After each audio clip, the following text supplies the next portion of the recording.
morning.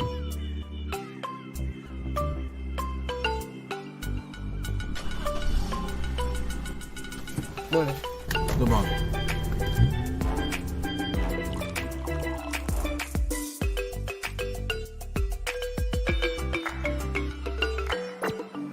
Good morning, SKN.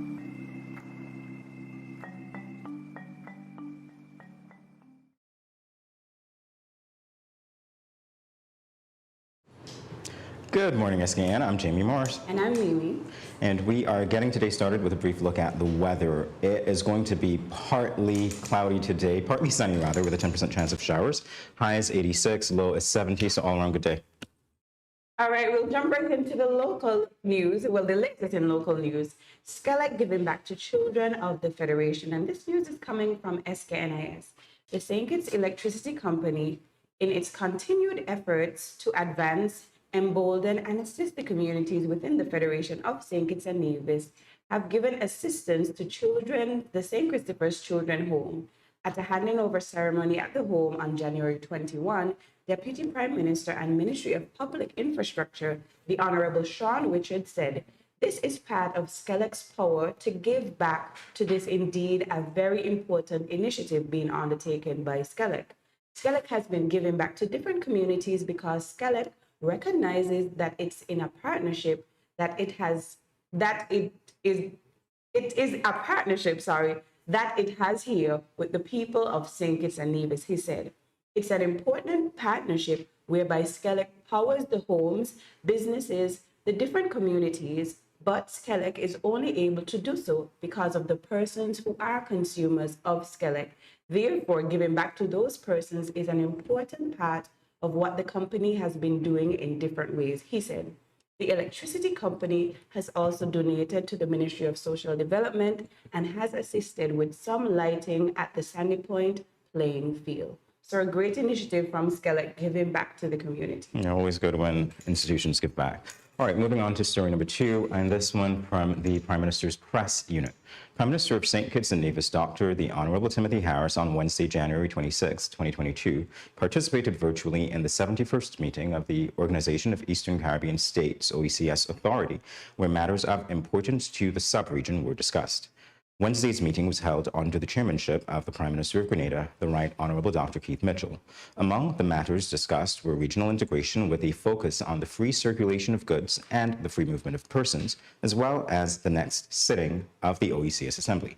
Prime Minister Harris was supported in the meeting by Ambassador His Excellency Vance Amory, His Excellency Sidney Osborne, Ambassador to CARICOM and OECS Commissioner Mr. Samuel Berridge, Assistant Secretary in the Regional Integration and Diaspora Unit, and Foreign Service Officer, Mr. Bjorn Easel. So things happening on the virtual scene, of course, by way of promoting CARICOM integration. All right, and I love this particular story. St. Kitts and Nevis is actually drawing closer to ban the use of single-use plastics. And of course, this is coming from SKNIS. Efforts to ban single-use plastics in St. Kitts and Nevis are expected to gain momentum in 2022 as officials target 2023 as a possible implementation date. Telka Wallace, project coordinator of the Man and the Biosphere program, as well as Lionel Bonamert, environmental officer, appeared on Working For You radio station television on January 26, 2022, to discuss measures to protect the environment and propose sustainable development. Banning single-use plastics is one of the components that Ms. Bonaparte explained is very important, as improperly discarded plastics harm the environment by clogging drains, harming the land and marine creatures, and polluting the sea. She noted that a report on the matter was previously submitted to the cabinet. They told us to conduct more consultations and then report to them, she stated. However, the community spread of COVID-19 during the third wave in October 2022 made it impossible to have high levels of engagements within the public. This is where the MAB project can help. The plan is to eliminate single-use plastics from the MAB coverage area, which includes Canada Estate, Keys, Cayon, and the Atlas Village. So again, I think this is great news. We've been having this discussion about banning single-use plastics in St. Kitts, and I know other Caribbean countries have already implemented it. So I'm looking forward to see that happen here in St. Kitts. Absolutely. Interesting to gauge the public's reaction to it as well. But of course, it's better for the environment.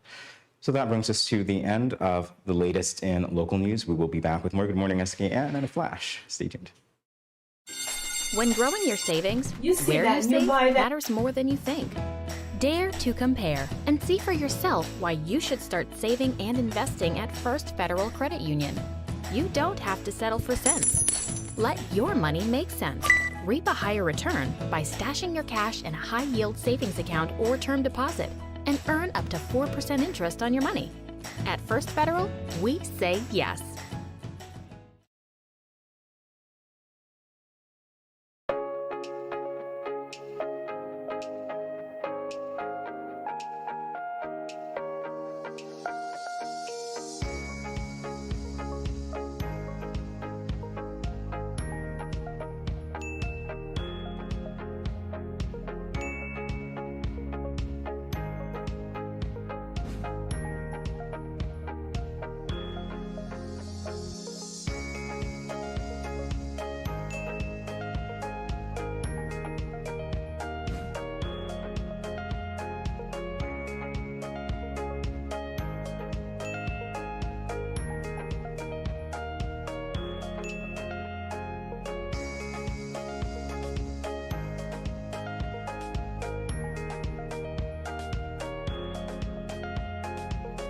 No cash, no card, no problem. Dad, embrace the freedom.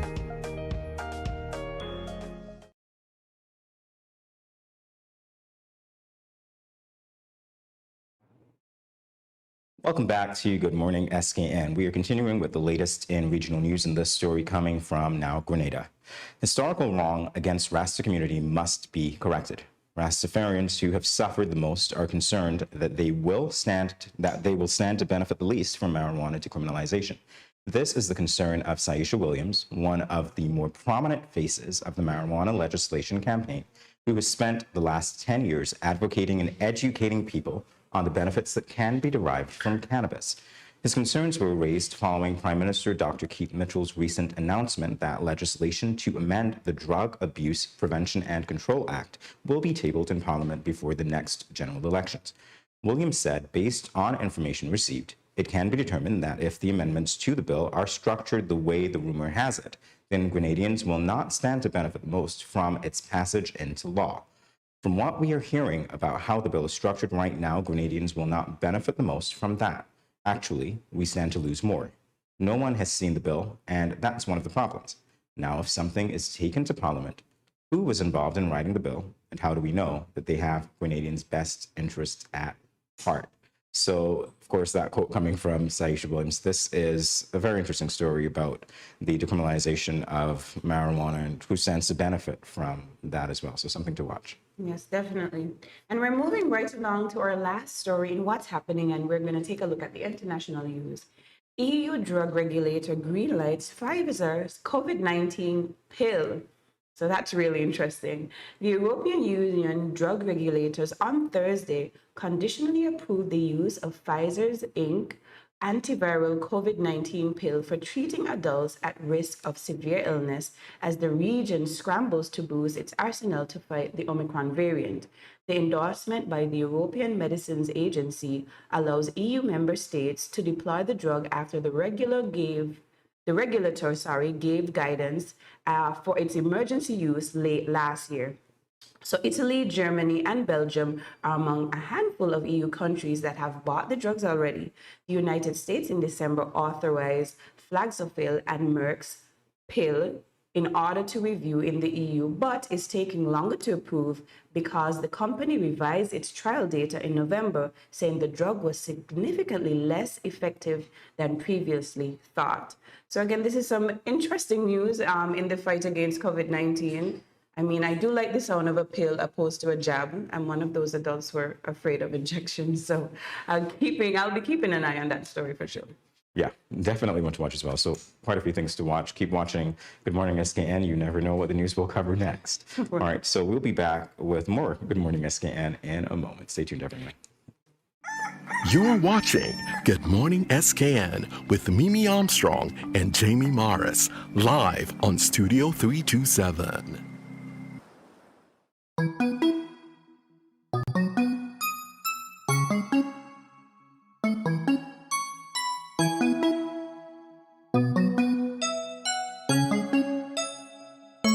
Next, please.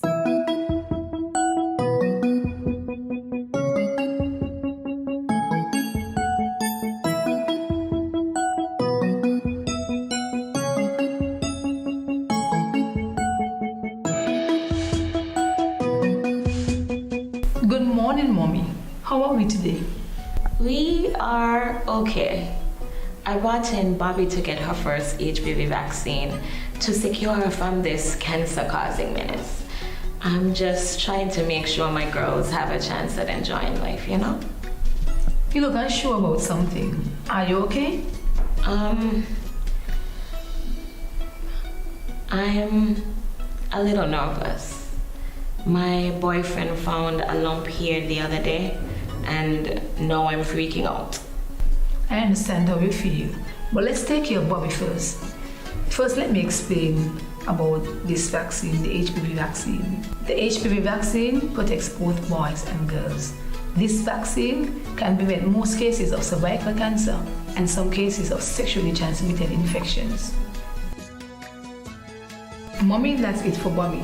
Can we talk privately for a few minutes?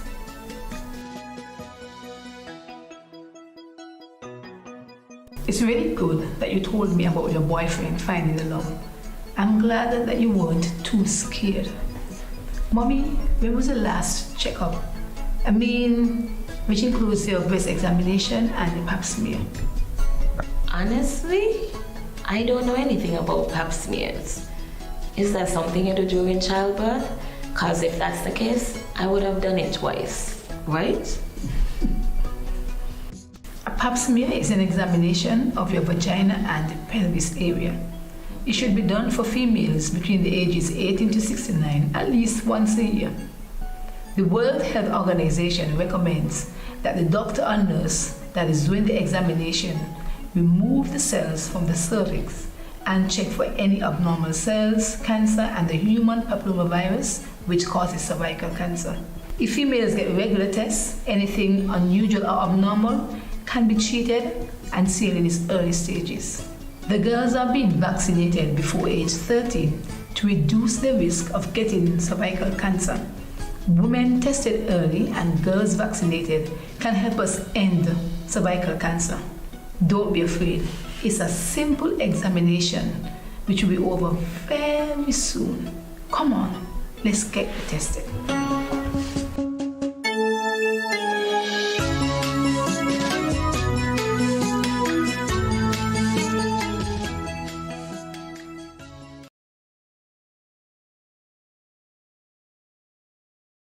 Good morning, this is Carol from Lux Carnival, and I listen to Good Morning SKN.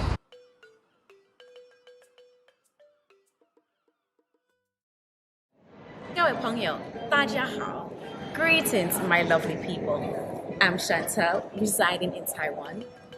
12 hours time difference. It's nighttime here, morning time in SK. I'm busy and on the go. However, I always manage to keep up to date with what's happening in SK. All thanks to Good Morning SKN. Good morning SKN. Ciao bango! Welcome back to Good Morning SKN. 83 is a 2021 Indian sports drama film. This film is based on real events. On 25th June 1983, India came back onto the world cricket stage when they beat the West Indian team, which was the world champions at the time. This game caused a massive upset. Well, did you know that 3 of our very own nationals star in this film? Coming from humble beginnings in the Federation of St. Kitts and Nevis, Orson Nurse played a lead role in this Bollywood feature film. Orson played Captain Clive Lloyd of the West Indies team in the 1983 Cricket World Cup in this Bollywood feature film. We have the privilege of welcoming Orson Nurse to the set of Good Morning SKN for a virtual interview. Hi, Orson. Good morning. Welcome to Good Morning SKN. Good morning. Good morning. How are you? We're great. How are you doing? Not too bad. Not too bad. Not as cold as I would expect. So yeah, I'm good. All right. So first question is, well, congratulations on this film. First of all, this is incredible. How did you receive the opportunity to be featured in this film? Well, I got a call from one of my friends who told me about the project. Who basically said to me that they were doing auditions, and he would encourage me to go and audition. Obviously, I've done one or two kind of short films before, but I know how the bigger projects work. They always kind of go through like an agent where you would have to go and, get screened and get selected to even get the opportunity to be in a feature film. Whereas this was much different. They wanted to open it up to the general public to try and get, the best suit possible and the best actors possible. Another thing that they were looking at is to try and get as much genuine cricketers as possible. So yeah, I went to Nottingham, which is where I had my audition, and I auditioned there. So that's exactly where the ball started, really. Okay, so this is your first feature film. What was your emotional reaction when you found out that you got the part? It was emotional, but I think I got more emotional when I actually went on set for the first day. Because I remember like ringing my mom, like when I got the call and saying, "Mom, like, look, I got, this part and stuff like that." And, my mom is a drama queen, those of you that know my mom. So she was all jumping up and down and making a whole heap of noise. And I was like, "Mom, calm down. Like, I need to actually get on set to make sure that this is real first." So the first day when I got on set and we started shooting, I think that's when the emotions actually hit me. And I was like, yeah, this is real. This is big. And then is when I actually realized that, this could change a lot from my acting career. And, Definitely. Yeah, so it was an amazing feeling. Right, can you give us some insight into your character? Because you played Clive Lloyd in the film. So what can you tell us about his character without giving too much away? And what can you tell us about your preparation for becoming Clive? The preparation was very, I want to say, strenuous. Because if you're playing such a major character, I mean, Clive Lloyd is the leader, he's the captain.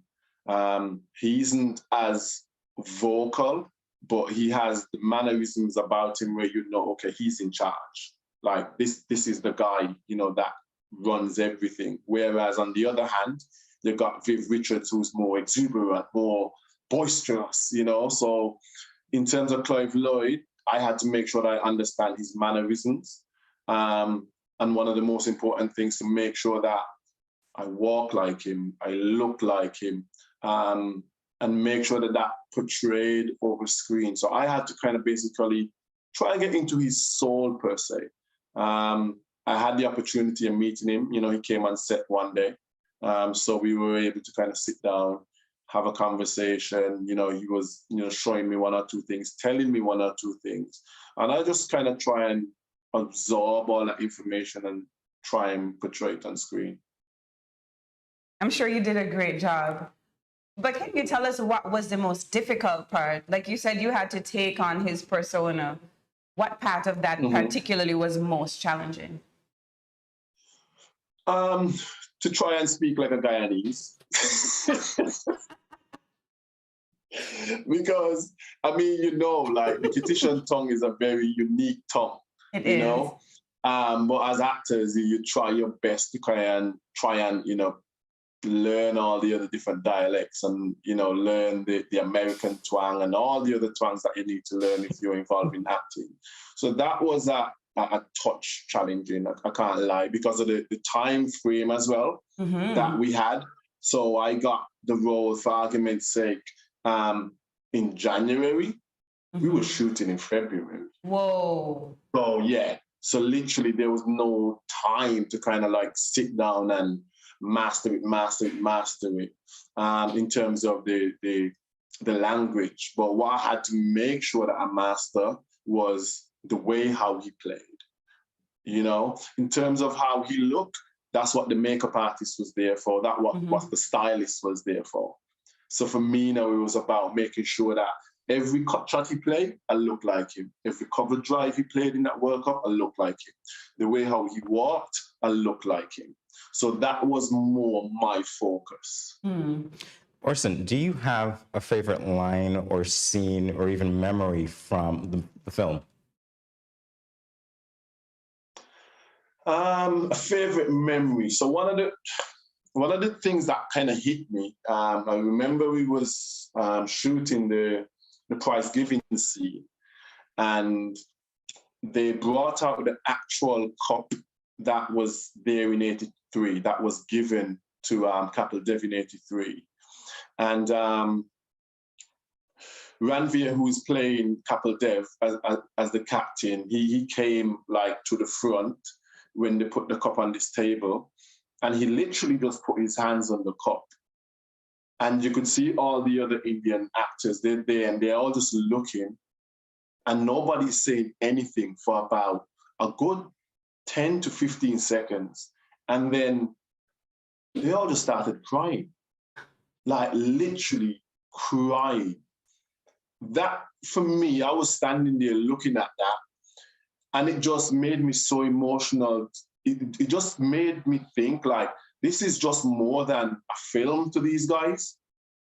They're living through an experience that, you know, some of them were babies, you know, some of them were actually kids. And it just touched me in a way that it just made me feel so emotional that why we're putting so much into this film, you know, why everybody's trying to put their best foot forward to make sure that this film portrays something great. And in terms of a favorite line, there's a line in the movie that Kapil Dev says, and it goes by, taste success once, the tongue wants more. I just love that line. I think that's my favorite line as well. Yeah. All right, we're going to take a brief break. Don't go anywhere, Orson. We'll be back to talk with you more, as well as you folks at home. Don't touch your dial. More Good Morning SKN in a moment. Stay tuned.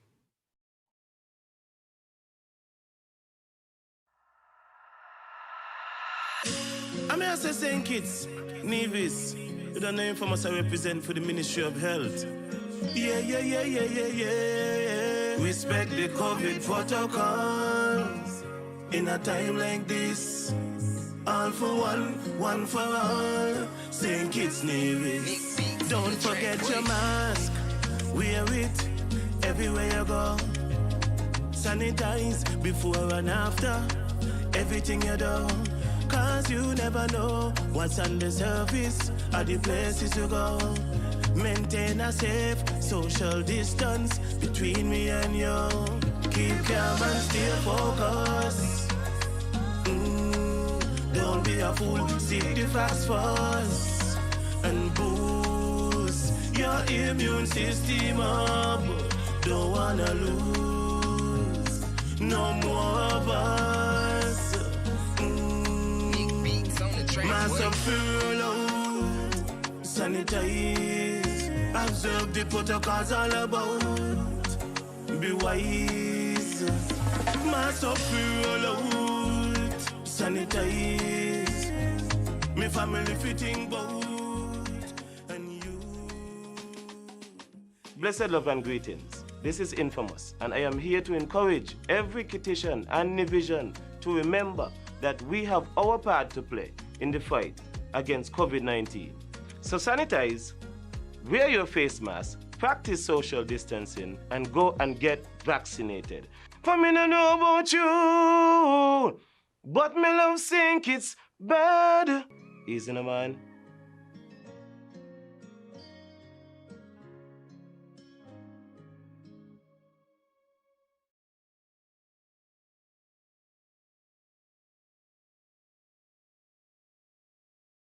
When growing your savings, where you save matters more than you think. Dare to compare and see for yourself why you should start saving and investing at First Federal Credit Union. You don't have to settle for cents. Let your money make sense. Reap a higher return by stashing your cash in a high-yield savings account or term deposit and earn up to 4% interest on your money. At First Federal, we say yes.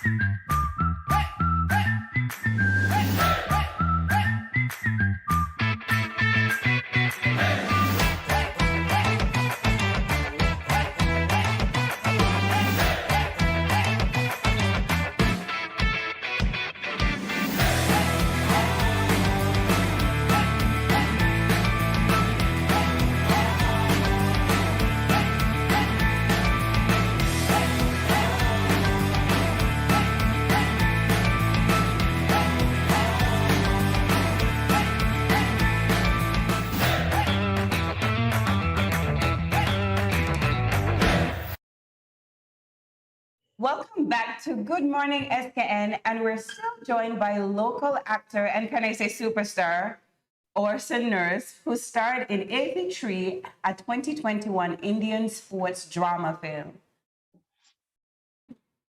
So I think we actually have a clip. We were talking a bit off scene, and we're asking if we could get a little bit of your new Guyanese accent, but we'll see if we could see it in the clip. I won't put you on the spot. I won't put you on the spot. So we'll take a second and we'll look. Don't put me on the spot, please. Don't do that. We'll take a short look at the clip that we have. Yeah, you do that.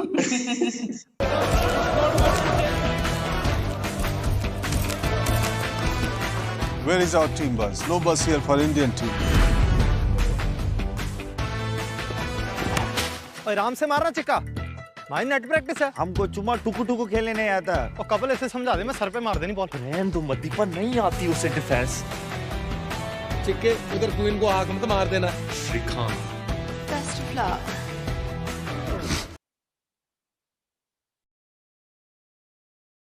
All right, so that was the trailer, Orson. We didn't hear you speaking at all, so I don't know if Mimi's going to put you on the spot again. I don't know. No. The trailer is just the trailer. I guess you'll have to wait for Netflix. I feel cheated. Okay, sorry. You could have asked me, I would have told you. Interesting stuff, Orson. So let's talk a little bit about the reaction from the locals. What was that like for you? That was crazy.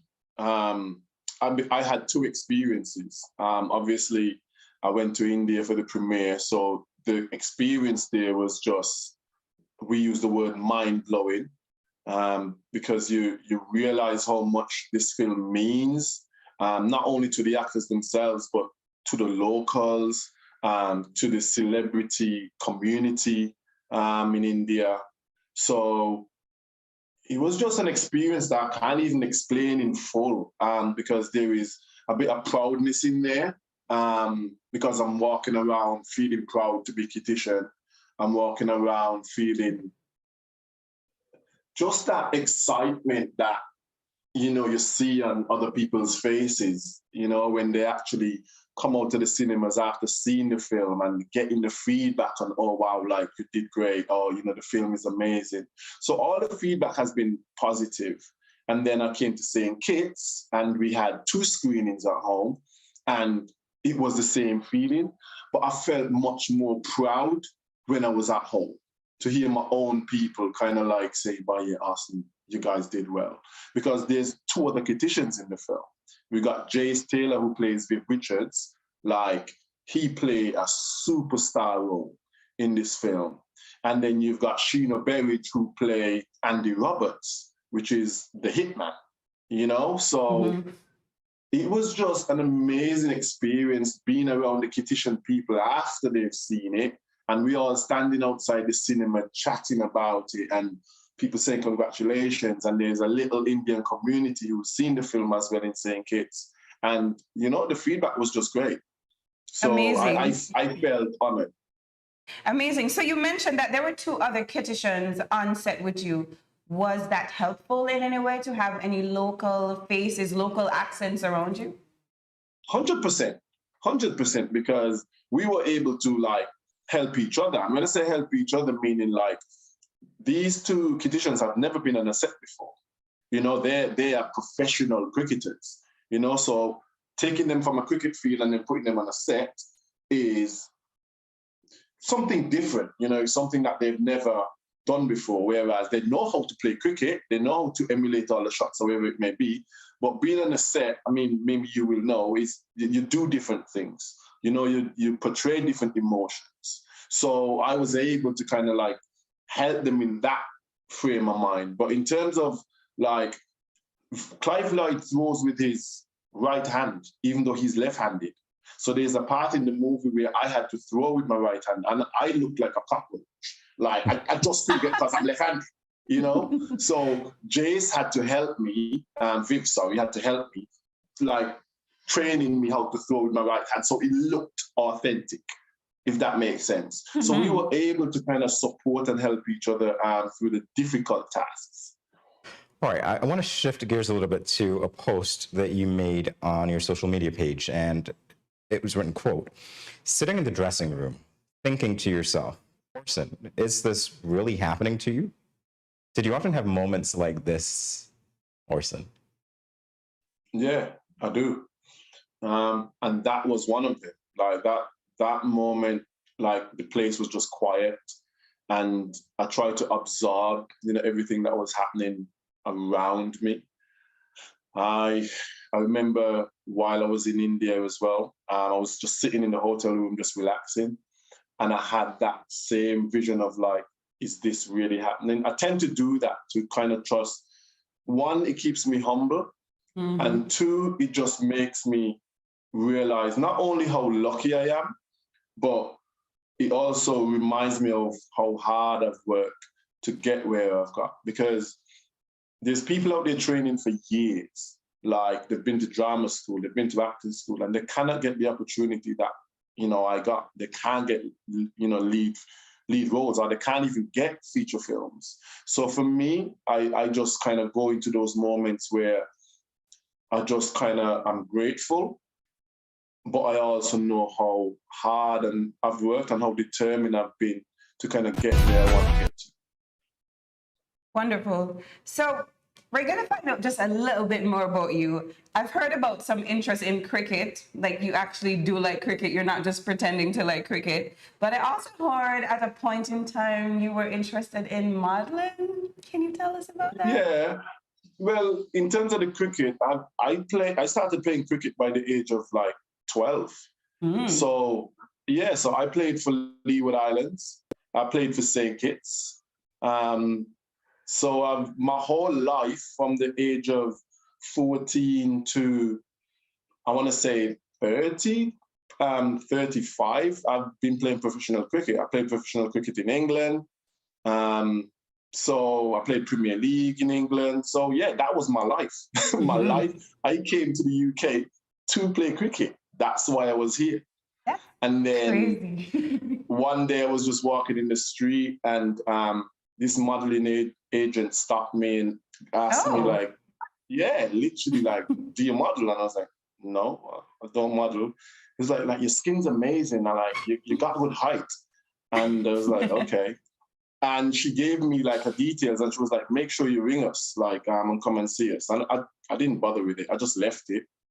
And then 2 days after, like, I saw my phone ringing and I was like, hello, who's this? And it was her. She was like, you haven't called me. And I was like, oh, because I was still playing cricket at the time. So that wasn't even my focus. And I went and had the test shoot and got signed and the rest was history, really.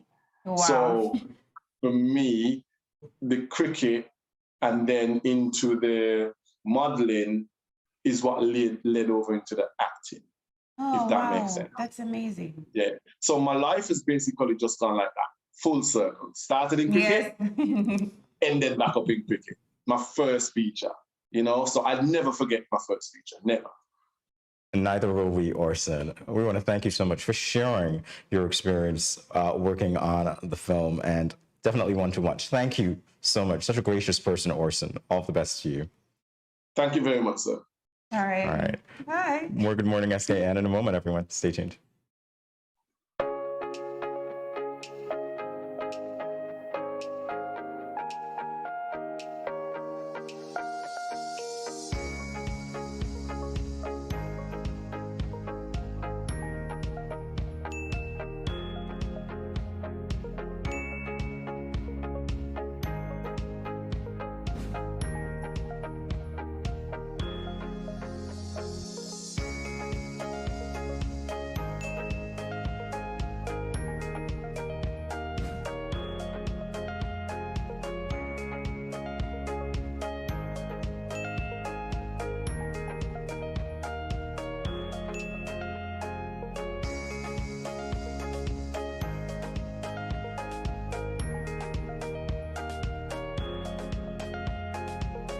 No cash, no card, no problem. Dad, embrace the freedom. When growing your savings, where you save matters more than you think. Dare to compare and see for yourself why you should start saving and investing at First Federal Credit Union. You don't have to settle for cents. Let your money make sense. Reap a higher return by stashing your cash in a high-yield savings account or term deposit and earn up to 4% interest on your money. At First Federal, we say yes.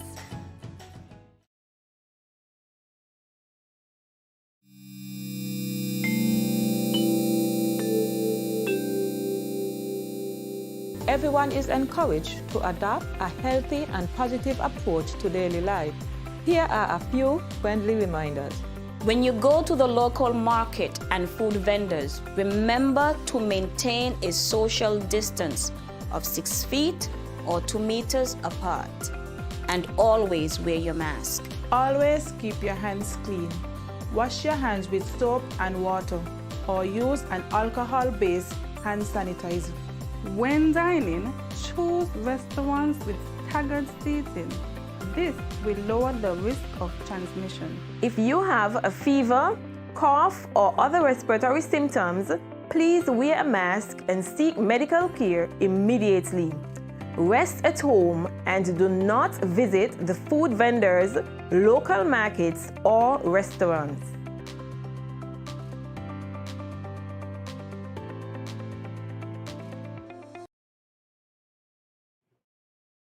And we're back on Good Morning SKN.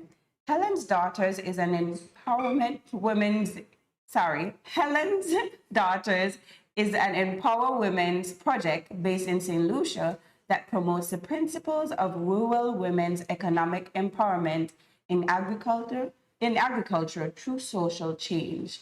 Helen's Daughters was born out of the belief that there was a need to support rural women in the use of adaptive agricultural techniques, capacity building, and improve market access. In 2021, Helen's Daughters launched a cohort right here in St. Kitts and Nevis. This cohort is headed by agribusiness and market linkages AG expert, Dr. Kamara Lozzi. Dr. Kamara is here with us today to share more about Helen's Daughters cohort here in the Federation. Hi, good morning, Doctor. Good morning. How are you? I'm great. Morning. You seem very excited to be here. I am. This is a great project that I have been involved with. I'm so excited to talk about it because I'm very passionate about the empowerment of women through various avenues. So this is one of the programs that I am so excited to be a part of. So why was the project coined Helen's Daughters, Doctor? Pardon? Helen's Daughters. Why the name Helen's Daughters? Okay, so the name Helen's Daughters comes from St. Lucia's nickname, Helen of the West. Basically, historically speaking, because it was fought over so many times, just like Helen of Troy, right? They adopted that name. It also, as well as representing the St. Lucian aspect, speaks about the allure and the power that women have. All right, so can you tell us exactly the purpose of the organization? Yes. Okay. So the purpose of the organization basically is for economic empowerment for women in the region. So it started out in St. Lucia, as you said before, and the program has branched out to St. Vincent and to St. Kitts and Nevis, right? It's a push to encourage women who are backyard gardeners or farmers and so on into the formal sector, because small farms feed more of the world's populations than the large industrial farms, right? So there's a focus on sustainable agriculture with agricultural business techniques, good agricultural practices, market linkages, financial literacy, which is something that's very important. And it's tailored in a way so that women can benefit from the program, even down to the times that we have the programs in the evening and so on, because most women in the region, they are the persons who hold down the household. So, they're the ones that look after the children, the family, the elderly, they work, and so on. So the program is kind of designed in a way that it's easy for them to access and manage as well as attend. Initially, the program was allocating or looking towards just having 20 participants.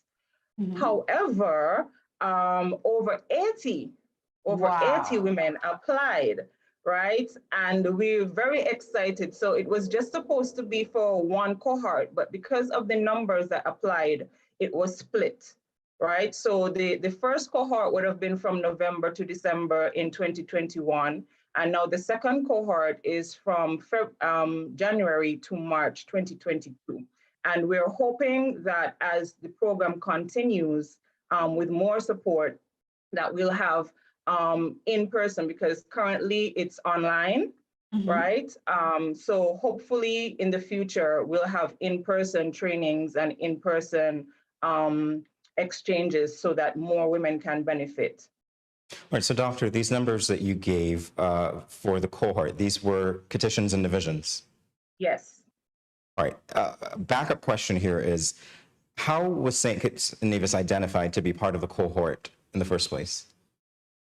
The St. Kitts Nevis, because of it was observed that we have a growing population of women, especially over the course of the pandemic, who were seeking information in terms of going further than where they are. So during the pandemic, something very good happened.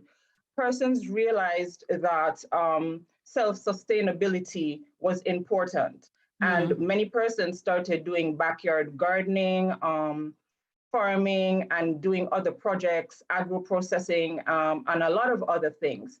And so because of that interest, number one, and two, the food and nutrition program that is sponsored by the University of the West Indies, which has several projects in St. Kitts and Nevis, we were identified, and the Helen's Daughters had the persons from FAN reach out to facilitators and to the population to find out, and therefore they said, okay, well, we're going to test this both in St. Kitts and Nevis and in St. Vincent and the Grenadines, because St. Vincent and the Grenadines had a similar growth spurt in terms of women who are interested in branching out into different areas based on their experiences during pandemic.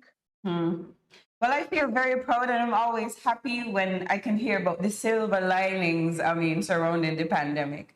So let's talk a little bit about you. Can you tell us more about your role as the agribusiness and market linkages ag expert? Yes. Okay. So currently, I'm a veterinarian by training. I do have teaching experience. I used to teach high school agriculture science, communication studies, and Caribbean studies. So I do have that agricultural business in terms of teaching it, the background from that syllabus, right? And part of my duties, because I'm a livestock extension officer with the Nevis Agriculture Department, is that I assist farmers and farmers groups in attaining projects from various agencies such as CARICOM, FAO, JEF, and even University of the West Indies, right? So the supervisor, one of the coordinators for one of the projects that I'm currently working on with a group of farmers to the food and nutrition project through the University of the West Indies, reached out to me because of my experience in terms of guiding farmers in the business activities and the proposals and the budgeting and all the aspects that are not traditionally thought about when you're thinking about agriculture, not just with livestock, but crops as well, right? And so they reached out to me and asked me if I would be interested. And I had an interview with Helen's Daughters, and they found that I was suitable for the position. And myself, along with McCleven Mackey-Tross, he's the facilitator for sustainable agriculture. He's a division also. And we have Telly Onu. She's the financial literacy expert who facilitates for both St. Kitts Nevis and St. Vincent. So it's not just me. But in my role now, I've combined my experiences from my work, from my teaching, and from my own business, because I do run, have my own pet services business, and I like to, teach persons from personal experiences, things that I've been through, give them examples of experiences that other farmers have gone through, and basically just tailor the program to somewhere that at the end of the day, the women who are involved get a realistic idea and are educated about having agricultural practices and being agricultural entrepreneurs with realistic goals, properly educated, know where to get the skill set, and just be more empowered and treat it as a business. Because unfortunately, traditionally, agriculture has not, and agricultural affiliated industries practices have not been associated with business, right? And so it's having them now come out of that traditional mindset and go into now a business mindset, which will take them further and help them supplement their incomes and move further down the road. Well, Doctor, we have to take a brief break, but we will be back to talk with you more about this very engaging project. Sure, More Good Morning wonderful. SKN in a moment. Stay tuned. Bless up, Dejo here, and I'm doing my part in the fight against COVID-19 by following all safety protocols and, most importantly, rolling up my sleeve for the vaccine. So I'm encouraging you to do the same, because that's our best shot of protecting ourselves, our family, and our friends. So don't wait, vaccinate. Let's roll up to roll out.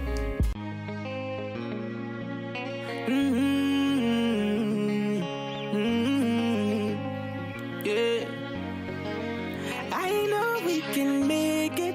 It's only just a phase. Once we're vaccinated, and everybody gonna be safe. Everybody gonna be one kind, yeah. One people. We are roll up to roll up, yeah. 'Cause no man's alone, do what's right, alright. 'Cause I love you, brother, my sister. And we're in this together, my sister, my brother. I don't wanna lose you. I love you too much. I think it's better for us, yeah, yeah. It's better for us. Hey, I don't wanna lose you. I love you too much, yeah, yeah. It's better for us. Tell your mommy to roll up to roll out.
watching Good Morning SKN, and we're speaking with Dr. Kamara, who just shared with us about her role within Helen's Daughters cohort in St. Kitts and Nevis.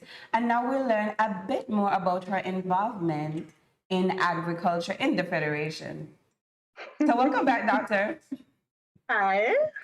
And now we're going to take a look at your involvement in agriculture in the Federation. So you mentioned that you're also a livestock extension officer. Yes. What does that position involve? It is,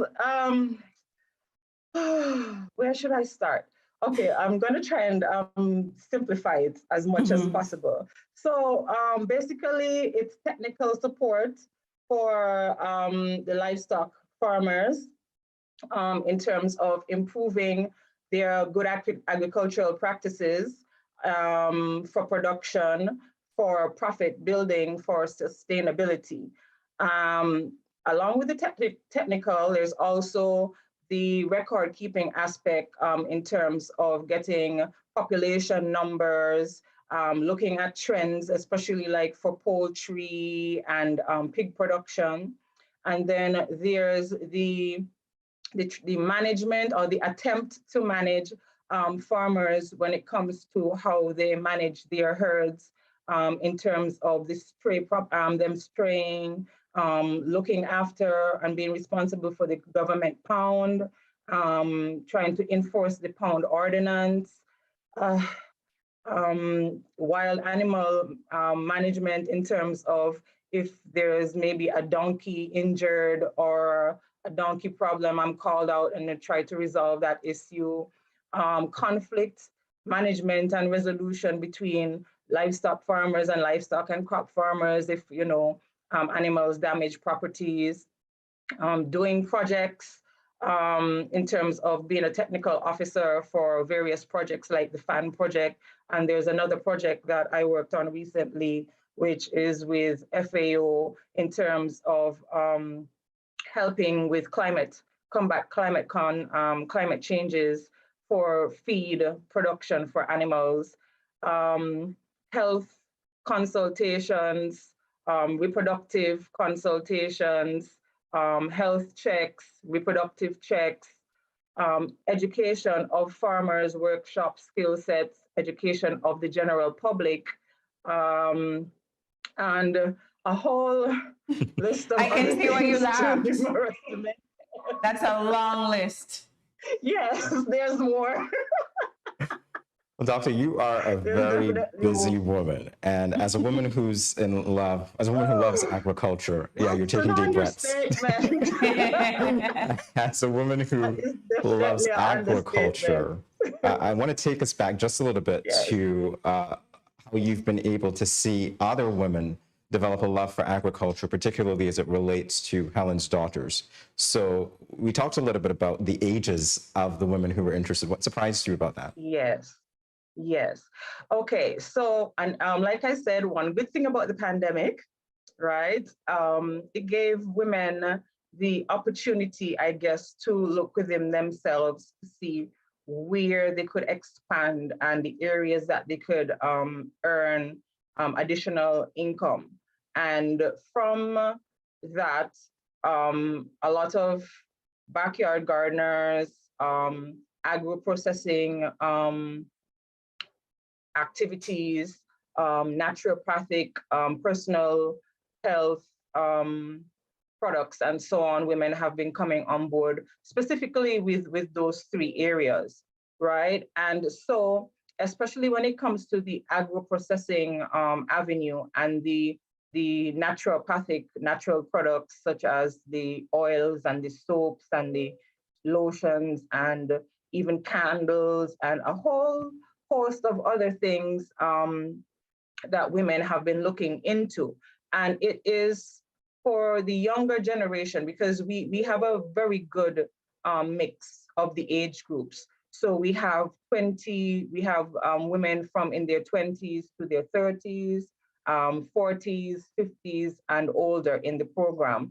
So it's a good mix, and it shows that, especially with the young women, that they're not just, sitting back and twiddling their fingers. They're actually thinking about the future, and not only how can they contribute to their households and their income, but how they can make an impact to their community as well.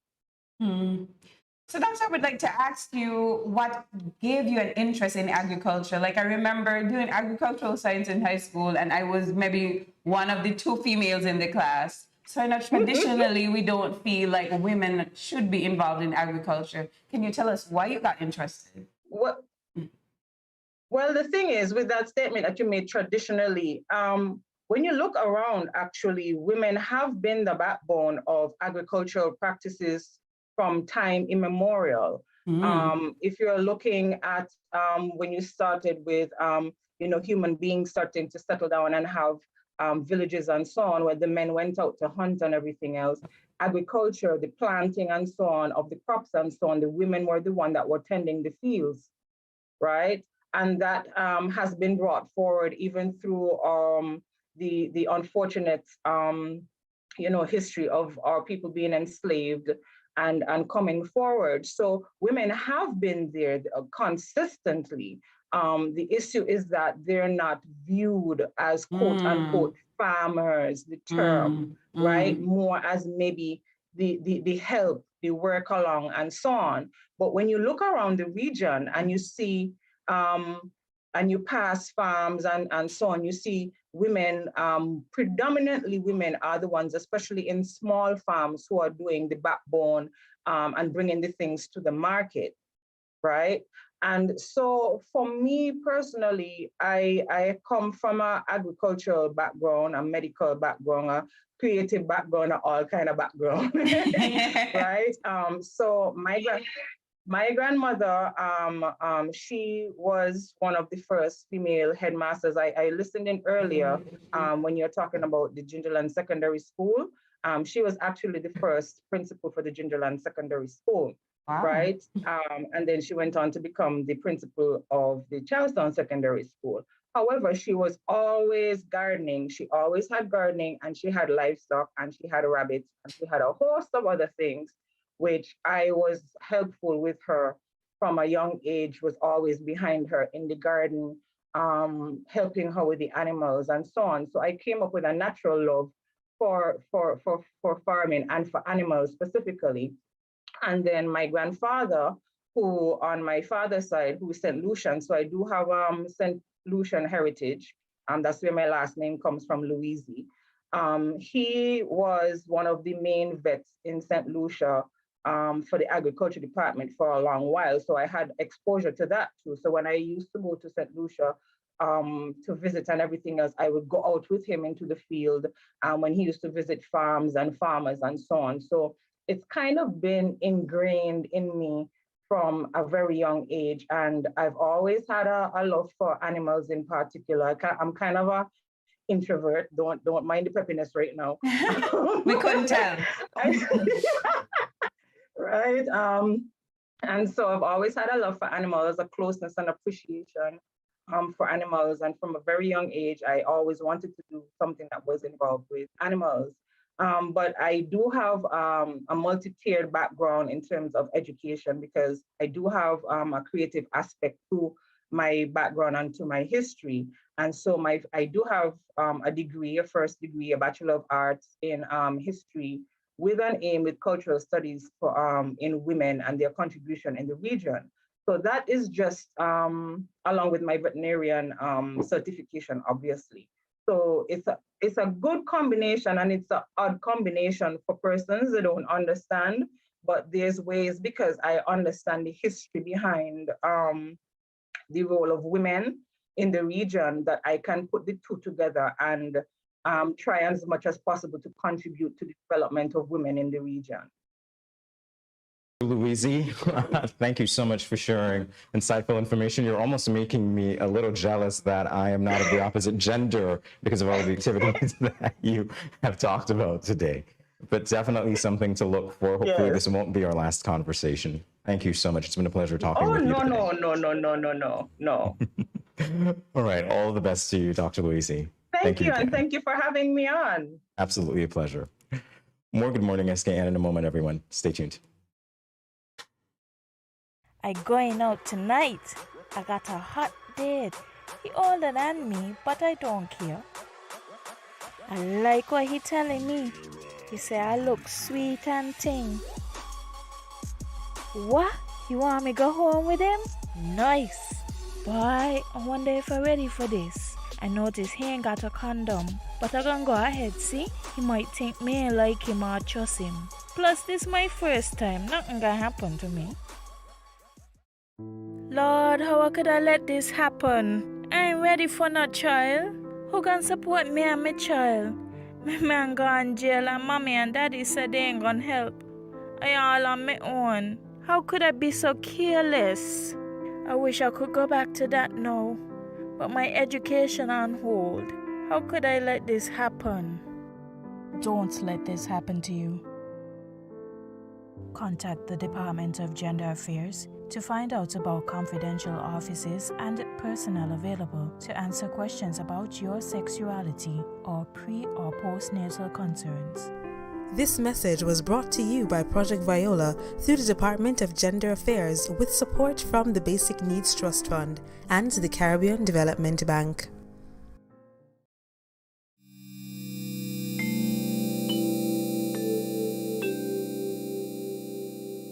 Self-health management refers to the measures people take to manage their own health. You and I should remember to wash hands often with soap and water, or use alcohol-based hand sanitizer. Avoid touching your eyes, mouth, and nose. Take your temperature morning and evening. Watch for symptoms. Persons with diabetes or hypertension are reminded to take your medication regularly as prescribed. If you have no symptoms, you may carry out your normal routine and boost your immune system. When you are outside, avoid public spaces and wear a mask at all times. If you develop symptoms, put on a mask and seek medical care. Do not take public transportation. Inform the doctor of your travel history, any contact with confirmed or suspected cases, your occupation, and whether anyone around you has similar symptoms. If you become ill, please rest at home. Wear a mask and isolate yourself from others in your household. If you share a bathroom, disinfect daily using 1 part bleach to 10 parts water. Everyone must work together to reduce the spread of the coronavirus.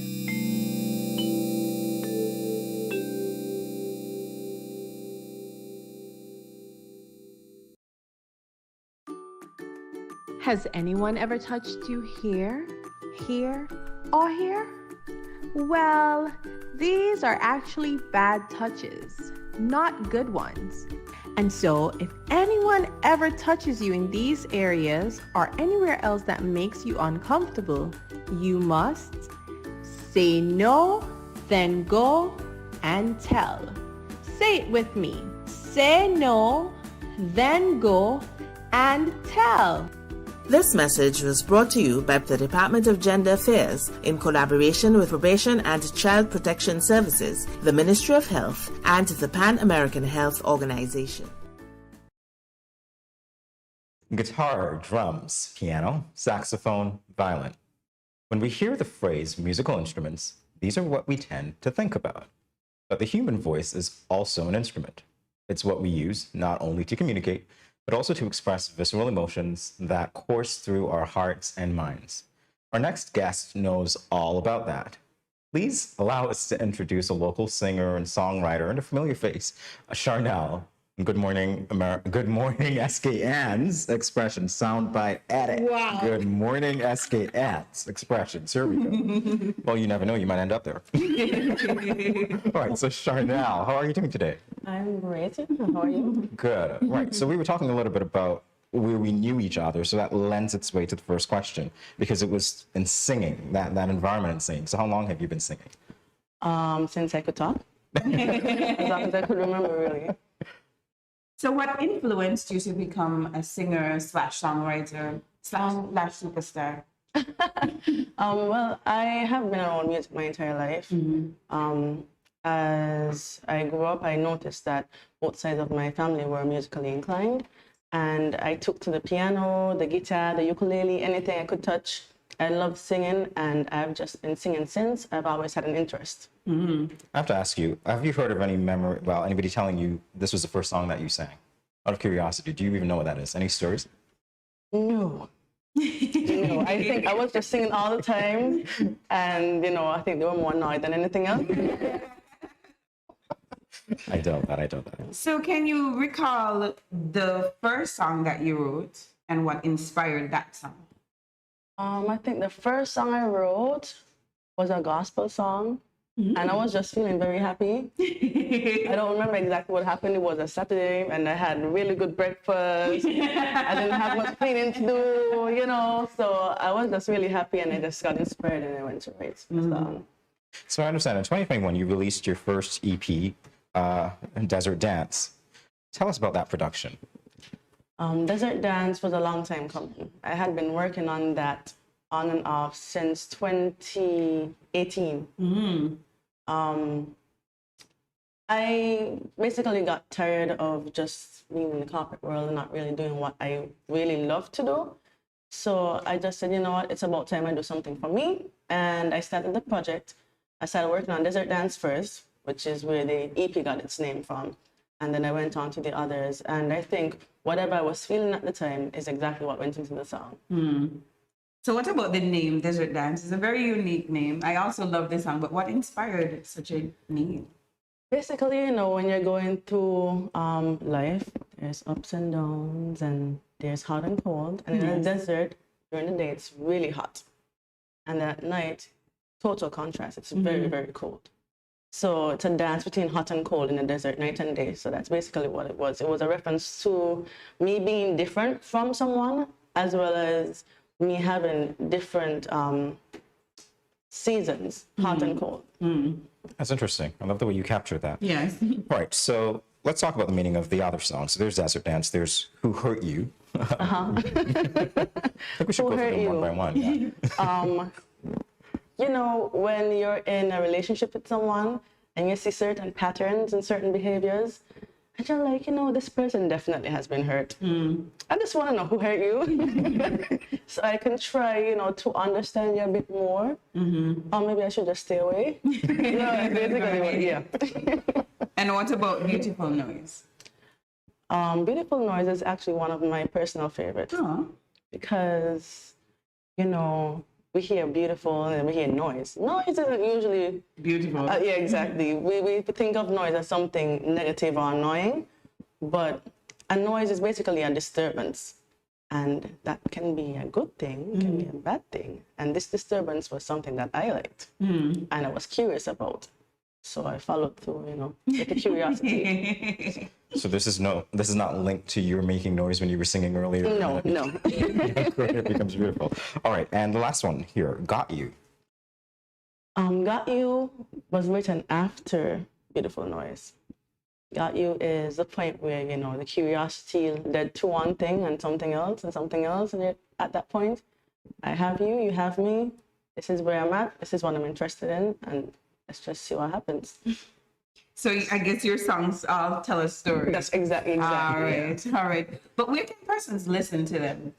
They're on all major streaming platforms. So Spotify, Apple Music, iTunes, SoundCloud. Where else? I think it should be on... No, it's not on YouTube as yet, but it's almost there. It takes a time to get on YouTube, but soon. And I think that it should also be on Snapchat Music. Not many people in St. Kitts use Snapchat Music, but it's also there. All right. For all of the Americans listening. Good point. All right, so we'll take a short break, and when we come back, Charnel, you will give us a live performance of your song Desert Dance. All right. Can't wait to hear it. Stay tuned, everyone. It's been 6 months now and Glenn hasn't been working. His attitude has completely changed and he's been leaving the house every day for hours and liming with his friends and coming home drunk and causing confusion. Gloria, this is what you cook today? This is not enough food for a big man like me. But Glenn, it's been 6 months now. You haven't given me any money to shop for food. Okay, so what you want me to do if my boss ain't called me out for work as yet? Look for a different job now. What you just said to me? Get a next job. What? Help! Let me go! Let go what? Yeah, let's see what really happened. Let go what? Watch your mouth with me now. The weekend mom and dad fight. When are they going to stop? Domestic violence is not just physical, it's mental, emotional, economical, and psychological. If you, your friend or family member is being abused, you can contact one of the numbers listed below for help. Department of Gender Affairs 662-5492, Special Victims Unit 662-7077, Counseling Unit 465-5000. This message was brought to you by the Department of Gender Affairs in collaboration with the Ministry of Health and the Pan American Health Organization. Let me see you shake like earthquake now. Shake. Let me see you shake like earthquake now. Shake. Let me see you shake like earthquake now. Shake. Shake.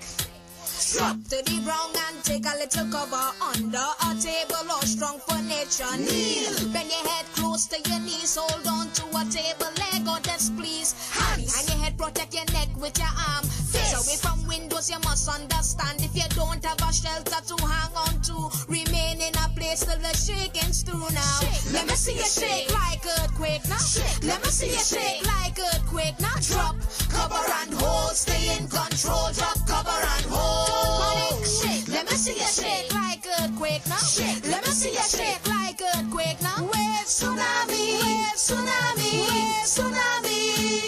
Move away from doorways, windows and shelves. Heavy objects to drop. You could damage yourself. Cabinet and bookcases may also fall. Light fixtures and objects mounted on the walls. And if caught outside, find an open space. Debris from buildings may fly in your face. Kneel or sit on the ground. Cover your head and remember every word that I say.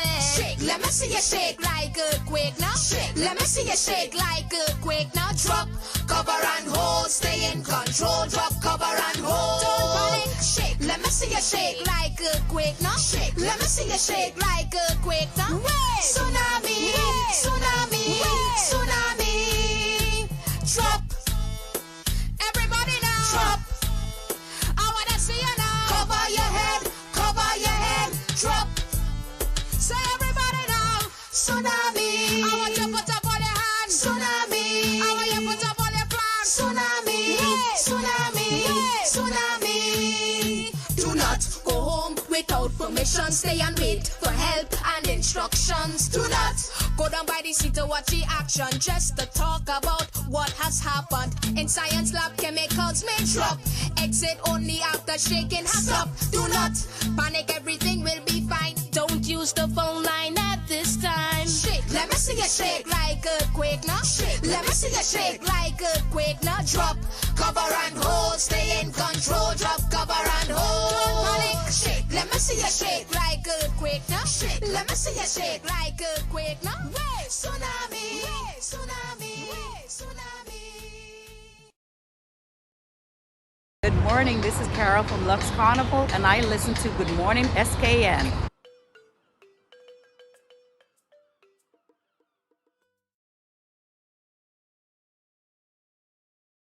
Welcome back to Good Morning SKN. So we are joined by singer-songwriter Charnel, who will be performing her song, can't wait to hear it, Desert Dance, from her recently released EP. Take it away, Charnel.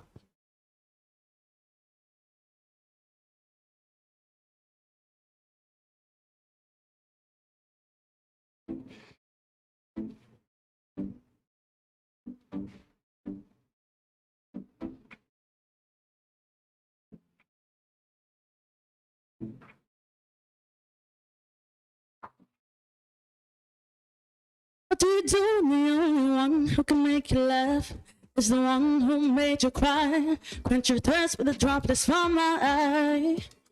We both know I'm the only one who can water your desert. One who can water your desert. As our conditions change, we adapt. I'll be a rain cloud in this drought to help you grow, to help you sprout. To realize your faith, dip your finger on my tear. Feel it sizzle, pull me near. Feel it sizzle, pull me near. Pull me near, yeah. Let's dance on the glare of the sun. Ice pressing through, hot sinking spawn.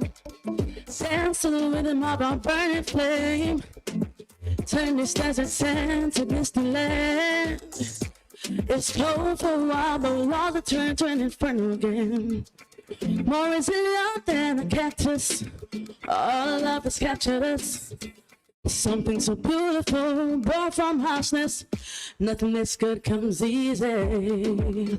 I fight for us, both if I must. We ignite each other's lives. This flame will never die. We'll never find anything so true, so strong, strong. Soulmates we are, and in a lifetime, there is only one. Let's dance on the glare of the sun. Ice pressing through, hot sinking swan, womp, womp. Dance to the rhythm of our burning flame. Turn this desert sand to glistening land. It's cold for a while, but we'll all return to an inferno again. We in the desert, we ain't certain. We in the desert, this love is certain, certain. Let's just let it in. Desert, we ain't certain. We in the desert, this love is certain, certain. We in the desert, we ain't certain. We in the desert, this love is certain, certain. The desert, we ain't certain. The desert, just love it certain, certain. Let's dance on the glare of the sun. Ice pressing through, hot sinking spawn. Dance to the rhythm of our burning flame. Turn this desert sand to glistening land. It's cold for a while, but we'll all return to an inferno again. Let's dance on the glare of the sun. Ice pressing through, hot sinking spawn. Dance to the rhythm of our burning flame. Turn this desert sand to glistening land.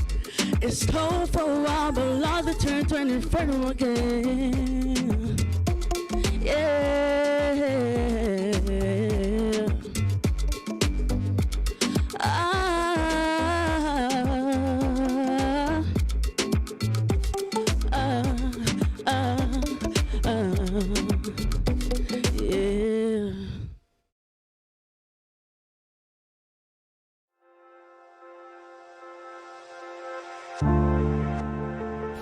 I wear a mask because I want to protect my child, but also I want to protect his classmates and his teachers.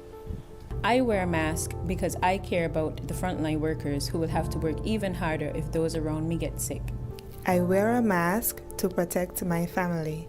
I wear a mask to protect you. I wear a mask because it is the right thing to do. I wear a mask because I don't want to put any vulnerable individuals at risk, like my elderly loved ones. I wear a mask because we are all in this together.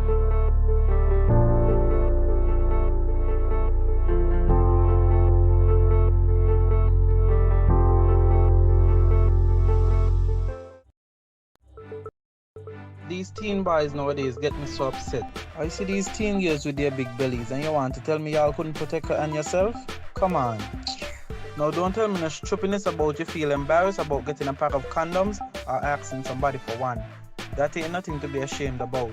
You should be proud that you are making a wise decision, but you still have to abstain from having sex with someone under the age of consent. If your boys are pressuring you to have sex and you don't want to, then don't. You are in charge of your life, not them. I heard another one saying it's sweeter without a condom. But my granny always told me, no glove, no love. So let me tell you something. It's sweeter to have money in your pockets and not have to support a child at that young age. Before I say anything else, the best way to prevent teenage pregnancy is to abstain. In other words, not do it. Let me talk to the big men troubling underage girls. Why you sleeping with your daughter? You not live clean. Your girl at 16, and your daughter at 13. So girl a look me, but me know in that. Big man no deal with back pan back. You understand where I'm coming from, right? This message was brought to you by Project Viola through the Department of Gender Affairs with support from the Basic Needs Trust Fund and the Caribbean Development Bank.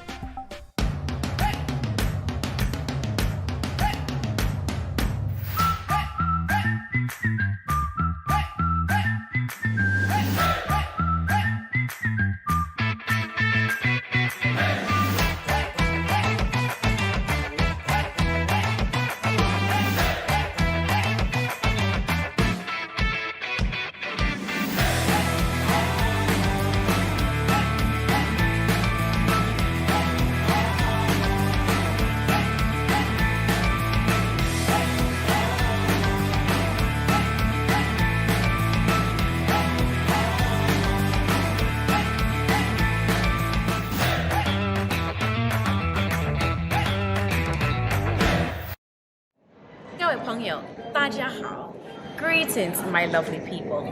I'm Chantel, residing in Taiwan. 12 hours time difference. It's nighttime here, morning time in SK. I'm busy and on the go. However, I always manage to keep up to date with what's happening in SK. All thanks to Good Morning SKN. Good morning SKN. Ciao, bango!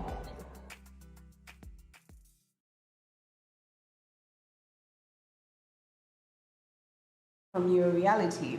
Where do you go when you just need to take a breather? Today, as we loosen up, Jamie and I are going to share the places where we find solace. So, Jamie, let me know where you go when you need to just take a breath. To my house. Same. Same. That is my place of solitude, my house. I suppose we're supposed to come up with additional places. So let's see. Let's see now. All right. Yeah. On the road for a run in between 5 and 6, I guess, when it's cool, the sun is not too hot. You know, there are a few people that you can make out their faces in the dark. Yeah, that's it. But that's not really solace if I'm seeing people, is it? You could be in your own world with people passing by. I think that works. Okay. I also I enjoy going walkings in the morning. I do go a little bit earlier, like 4:30, so it's dark. Nah. But I also like driving over to the peninsula. I just like driving on open road, having my windows turned down, maybe playing my music, maybe listening to the sounds of outside. So that gives me that opportunity to breathe and also taking some of the natural beauty of St. Kitts and Nevis. And that's it. So on your drive over to the peninsula, stop by Vibes Beach Bar for some burgers. Can we do that? Can we take a cab? I'm on this drive for these burgers. I don't know where solitude and burgers go. Well, maybe you could find solitude Are you in a kidding? burger. Well, people definitely find solace in food. So hey, that's True. They do. True. They do. I'm trying to find solace in salads. Not really working out that well, but I'll continue trying. There's no solace in salads. There's misery in salads, not solace. I also enjoy going to my dad's farm too. I think just taking in, being in nature and taking in all the nature, touching all the plants, eating different fruits, and again, just inhaling that mountain breeze. There's something really refreshing about breeze from the mountains. And that really helps me to relax and just, calm down and be really zen.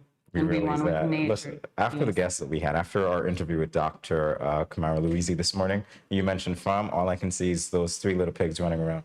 So, I don't know if you got pigs on your farm or whatever. You don't have animals on your farm. Wouldn't that be relaxing, though? Like to hear the squeals and just be like, oh, yeah. I can't relate. Imagine 3 little pigs being really, really relaxing.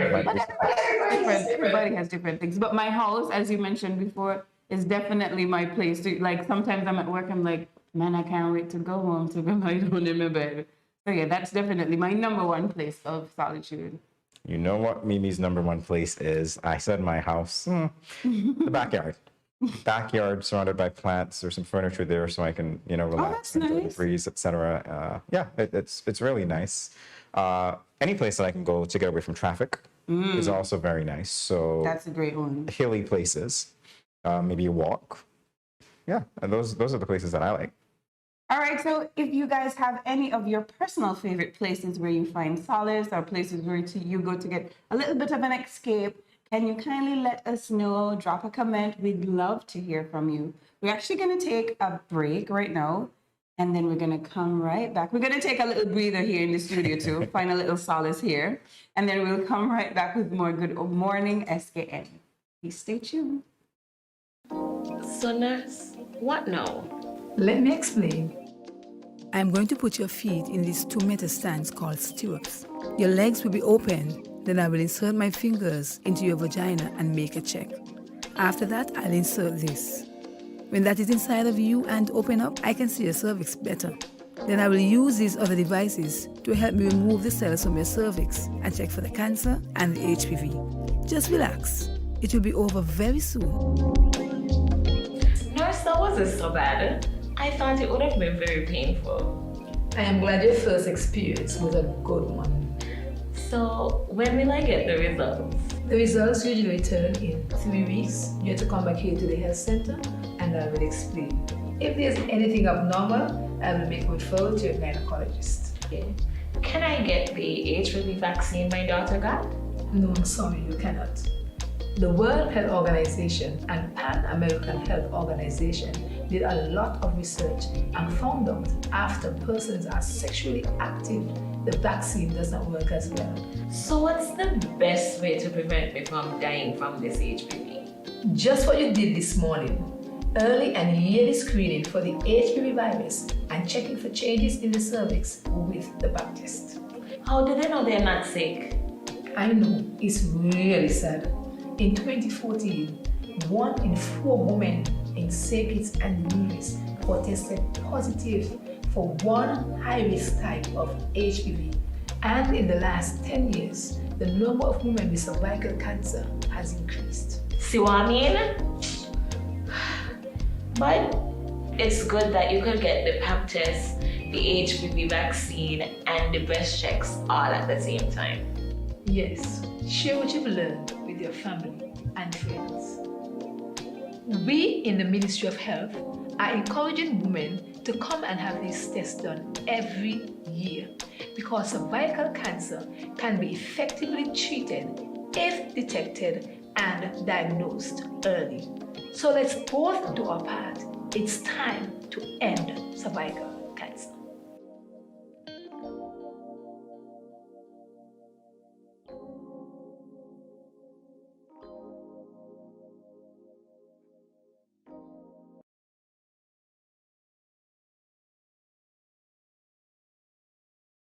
All right, you are watching Good Morning SKN. Now, we have been covering a range of goals that many people set for the new year, and today is no different. We will be discussing weight loss, which is a common goal for many people, and we excitedly set the goal at the beginning of the year, but lose motivation as the days pass by, and yeah, we make excuses too, I know that personally. So Michelle Webb is a St. Kitts and Nevis national who migrated to the USA in 2008. She developed a deep love for fitness back in 2019 when she embarked on her personal weight loss journey, and she is already down, wow, Michelle, so proud of you, 70 pounds. Crazy. Right. So it's an honor to welcome you to Good Morning SKN as you share your fitness journey with us. And hopefully this serves as a motivating factor for all of us. So Michelle, we have a clip of you documenting your fitness journey and we want to take a look. So let's take a look at that clip right now. All right.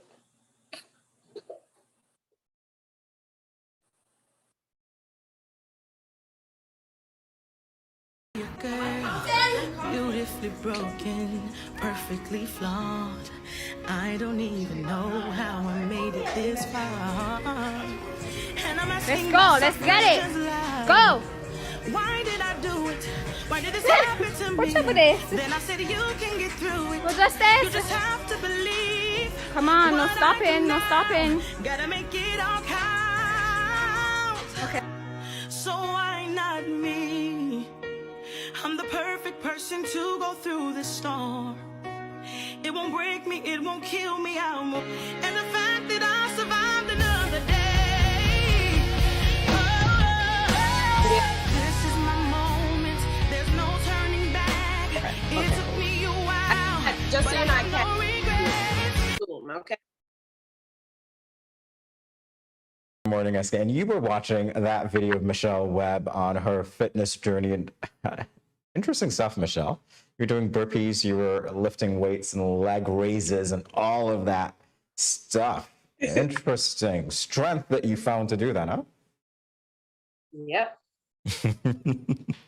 So you attempted first to start your journey in 2017 and also in 2018. Both times you quit. That story sounds very familiar to me. But what was the difference in 2019? What really pushed you to be consistent? I think that's the word that I've been putting on my vision board for a few years now. Consistency is definitely like the thing. Without consistency, you wouldn't be able to go through it. But to be quite honest, I went through a bad breakup in 2019. Like it was like huge. So and I realized that I didn't even know who I was. Like I didn't know myself. I had started and stopped things, and I just wanted to end that cycle of starting and stopping. So while I went through that breakup, I found myself during that process and still trying to find myself. So that's really what propelled that weight loss, at least the start of the weight loss journey for me. Well, I'm glad that you turned that breakup into something motivating for yourself and definitely for other people looking at you, and as we hear your story as well. So you've been on this journey for roughly 3 years, and you were down 70 pounds, but not just down 70 pounds either, down 70 pounds naturally, and that's the thing. So how are you feeling now? Of course, my dog wants to have a moment. Oh, that's fine. You can let him. So how are you feeling now? I feel awesome. Like I feel so accomplished because I love Snapchat. I don't know if Mimi could, Yes, I know. But Snapchat is like the GOAT. Snapchat reminds me of some of the stories I told myself, some of the goals I made for myself. And it was a couple of days ago, I saw that I said that I wanted to be down to 70 pounds. And I actually was down to 70 pounds, maybe like 3 months after that video. Jupiter. Oh, that's awesome. Stop. Yeah, So in 2021, your birthday photo shoot, I remember that. It was incredible. You seemed so confident. But I mean, to me, since you have been on your weight loss journey, like you've just started glowing differently. But tell us about your photo shoot. What was the concept behind it? That was like, okay, so through this journey, I've had a lot of firsts. So the first time I've actually accomplished that goal of, not starting and stopping. The first time wearing shorts, that one was fun, that one was the it for me because I had never wear shorts before, like short shorts. I always wanted to wear shorts.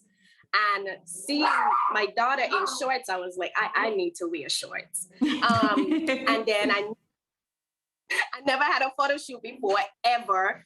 Because I just wasn't confident back then. I know I wouldn't like my angles and all that stuff. So I was like, ain't no way I'm doing that. It's no way.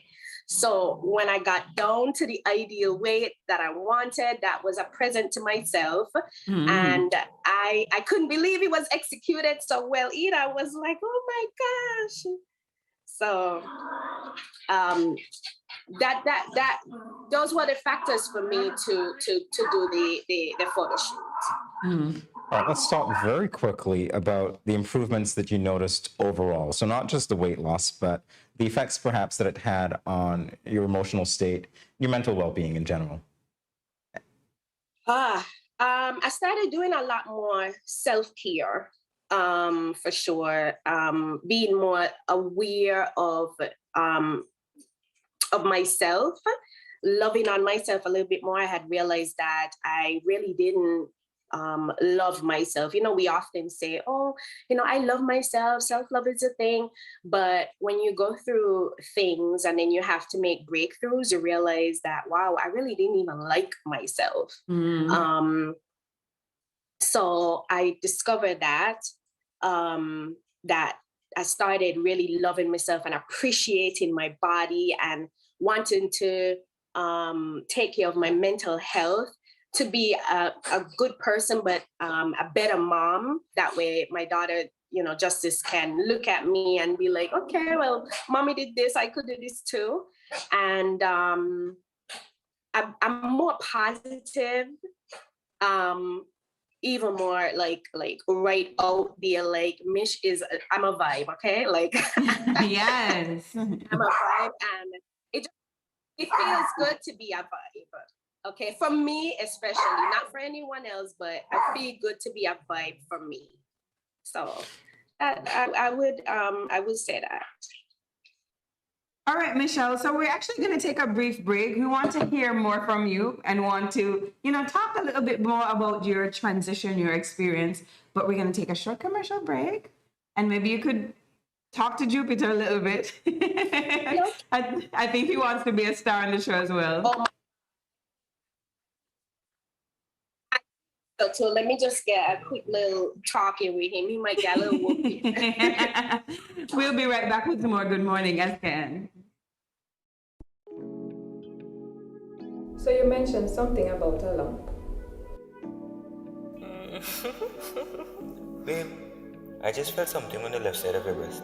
Tell me if you feel it. Do you do your self-breast examinations monthly? No, I don't. Well, women are supposed to examine their breasts once monthly. Let me show you how. When at home, you can check while standing in the shower or while lying down. Simply place a pillow under your right shoulder and your right arm behind your head. Using your left hand, move the pads of your fingers around your right breast, gently covering the entire breast area and armpit. Use light, medium, and firm pressure. Squeeze the nipple and check for discharge and lumps. I did find a lump in the upper left breast. I am not sure what this means. Therefore, I need to refer you to the DMO, or you can see your private physician. The doctor is going to examine you and recommend an ultrasound or a mammogram. Listen, not every lump is cancer. 80 to 85% of the time, the lumps found are benign. That means they are non-cancerous. Lumps in the female breast or armpit can be non-cancerous tissue growth or fluid buildup, or a number of things that can present themselves at various times. But sometimes it's a sign of cancer. That is why I am referring you to see the doctor. Okay, nurse. Thanks for your help.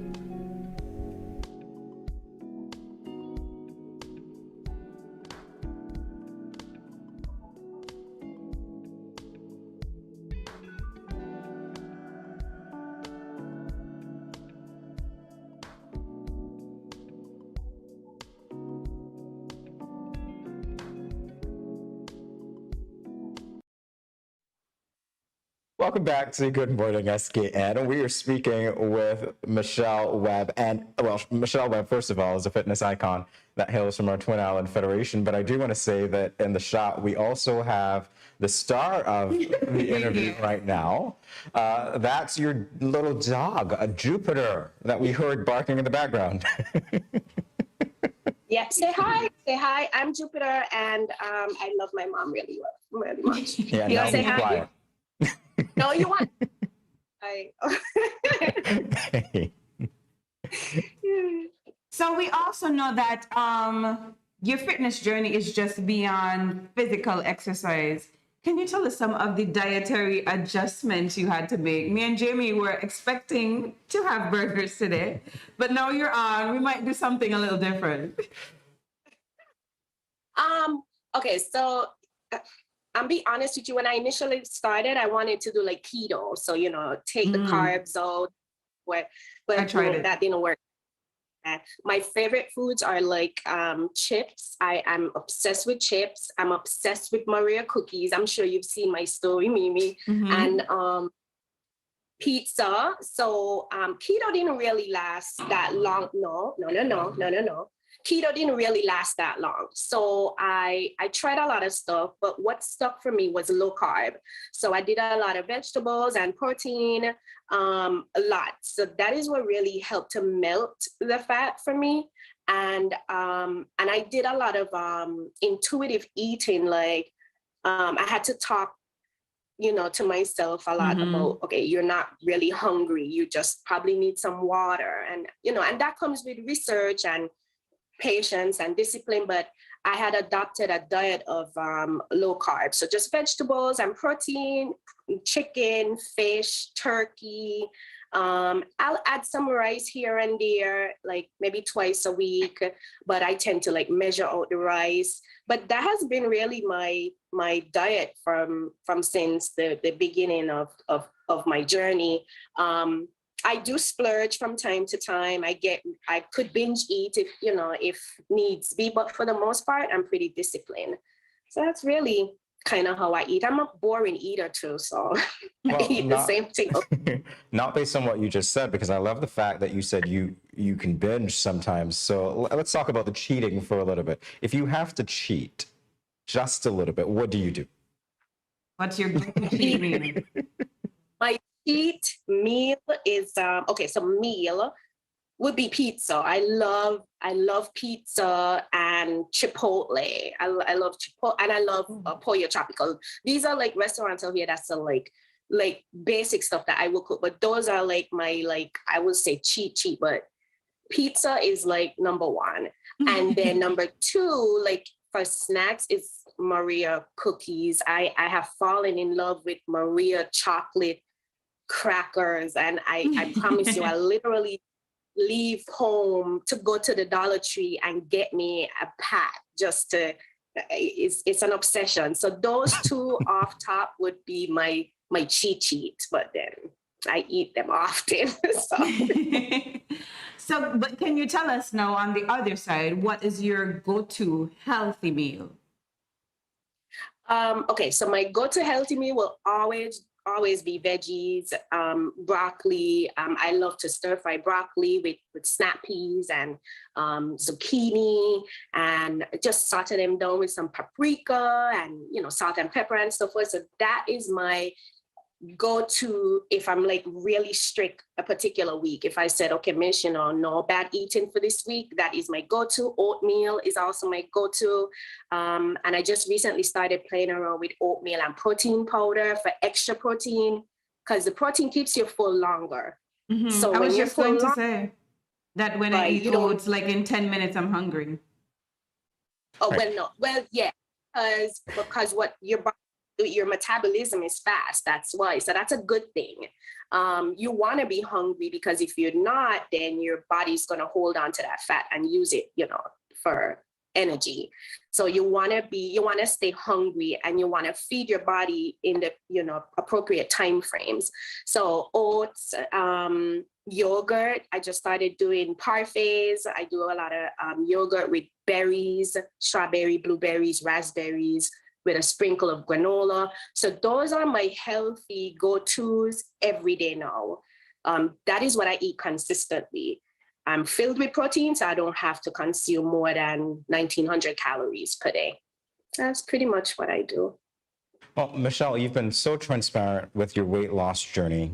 And I do have to ask you, was it your intention to motivate others, or was it simply to keep a log for yourself as to, well, this is what I've been able to accomplish?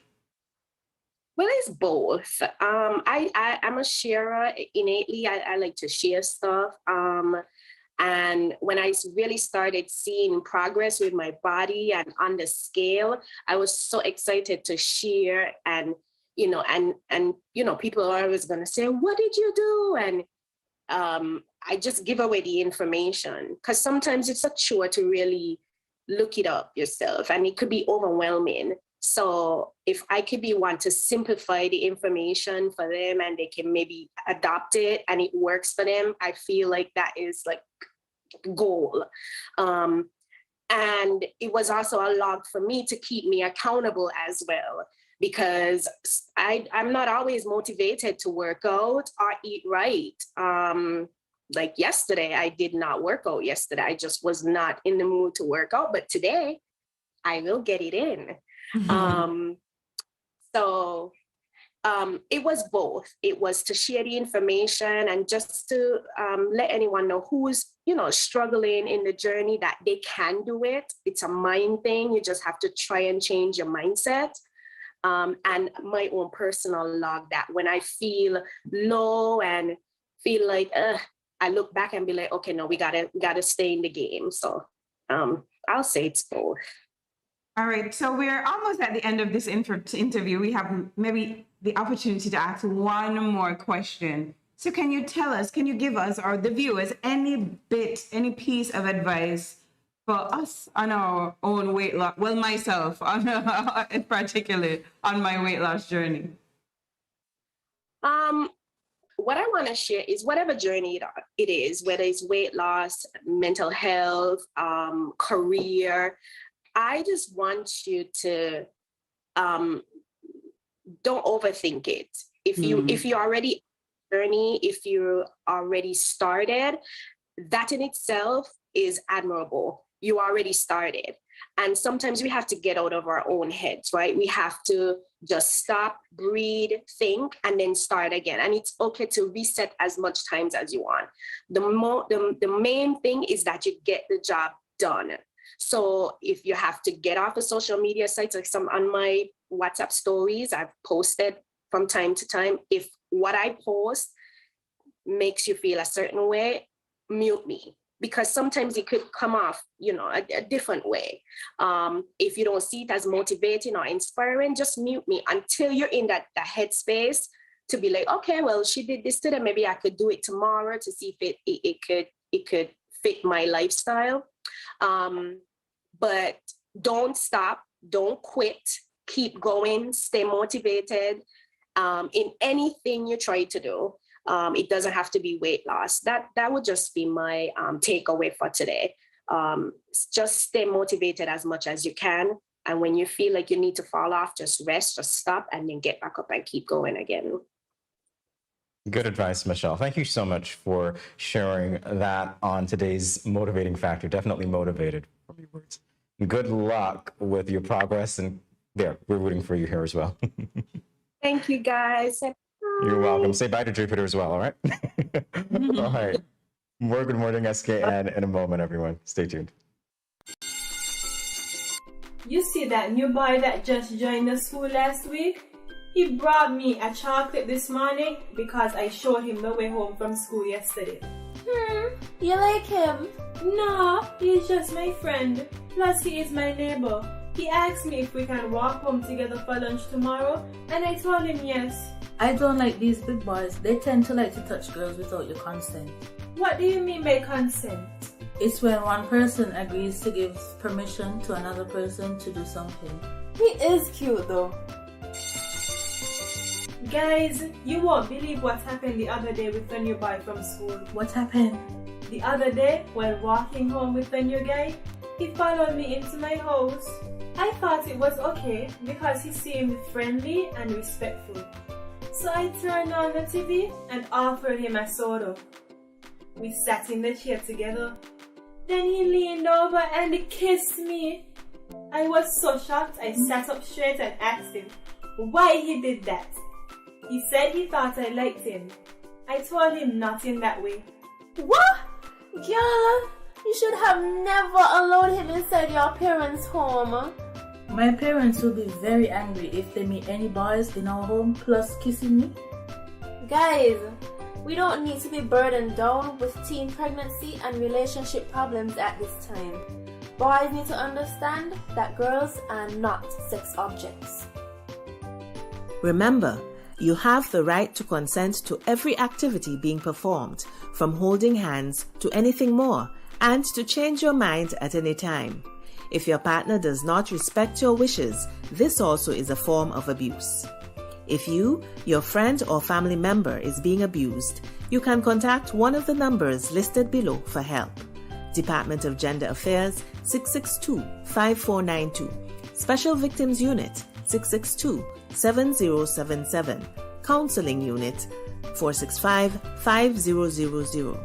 This message was brought to you by the Department of Gender Affairs in collaboration with the Ministry of Health and the Pan American Health Organization.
These teen boys nowadays get me so upset. I see these teen girls with their big bellies and you want to tell me y'all couldn't protect her and yourself? Come on. Now don't tell me no stupidness about you feel embarrassed about getting a pack of condoms or asking somebody for one. That ain't nothing to be ashamed about. You should be proud that you are making a wise decision, but you still have to abstain from having sex with someone under the age of consent. If your boys are pressuring you to have sex and you don't want to, then don't. You are in charge of your life, not them. I heard another one saying it's sweeter without a condom. But my granny always told me, no glove, no love. So let me tell you something. It's sweeter to have money in your pockets and not have to support a child at that young age. Before I say anything else, the best way to prevent teenage pregnancy is to abstain. In other words, no do it. Let me talk to the big men troubling underage girls. Why you sleeping with your daughter? You not live clean. Your girl at 16 and your daughter at 13. So girl look me, but me no inna that. Big man no deal with back pamba. You understand where I'm coming from, right? This message was brought to you by Project Viola through the Department of Gender Affairs with support from the Basic Needs Trust Fund and the Caribbean Development Bank.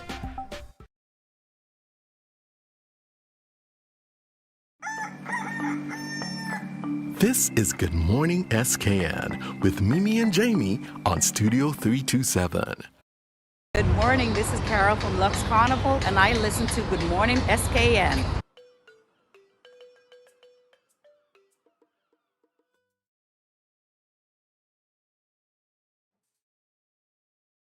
It's Friday.